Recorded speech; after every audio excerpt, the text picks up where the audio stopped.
आज की वीडियो में हम बात करेंगे कि ऐसे बच्चे जो अमान्य विवाह और शून्य विवाह से पैदा होते हैं, क्या उनका उनके माता पिता की संपत्ति में हक होता है या उनके माता पिता के पूर्वजों की संपत्ति में हक होता है कि नहीं होता है। तो आज हम इसी सवाल के बारे में ही बात करेंगे और साथ में हम बात करेंगे कि अभी लेटेस्ट जजमेंट आया सुप्रीम कोर्ट का 1 जनवरी 2024 को, वह जजमेंट क्या है जानने के लिए बने रहे वीडियो के अंत तक।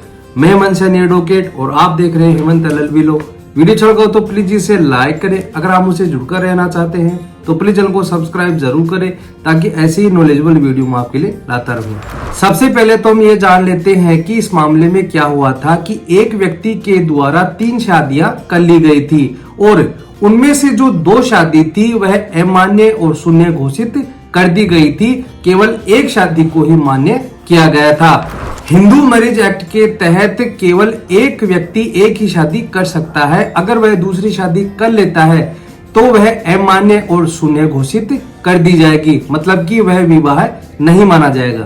तो इस प्रकार से 3 शादियों में से 2 शादियों को अवैध घोषित कर दिया जाता है, जिनसे 5 बच्चे होते हैं, जिनमें 4 बेटे और 1 बच्ची होती है। अब आगे चलकर यह होता है कि जो लीगल रूप से बेटा पैदा होता है उसके द्वारा अपने माँ बाप की संपत्ति पर और माँ बाप के पूर्वजों की संपत्ति पर बंटवारे का सिविल कोर्ट में एक दावा कर दिया जाता है और जो अमान्य घोषित विवाह किए गए थे उनसे पैदा हुए जो संतान थी उनको प्रतिवादी बना दिया जाता है। अब ये होता है कि सिविल कोर्ट में दोनों पक्ष हाजिर होते हैं, केस लड़ा जाता है और सिविल कोर्ट के द्वारा जो वैध बच्चा होता है जिसने मुकदमा किया था बंटवारे का, उसके पक्ष में फैसला कर दिया जाता है। जिले की जो सिविल कोर्ट थी उससे यह फैसला आता है कि जो अवैध शादी होती है और उससे जो संतान उत्पन्न होती है उसका पूर्वजों की संपत्ति में कोई भी अधिकार नहीं है।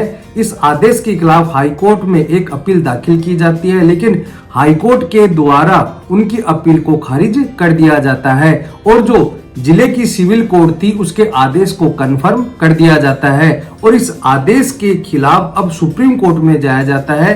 सुप्रीम कोर्ट में क्या डिसाइड होता है आप ध्यान से सुनना।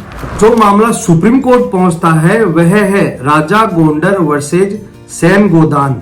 इस मामले में जब सुनवाई होती है और सारे केस को डिस्कस किया जाता है, सारी बहस को सुनी जाती है, तो सुप्रीम कोर्ट के द्वारा एक पुराने केस का हवाला दिया जाता है।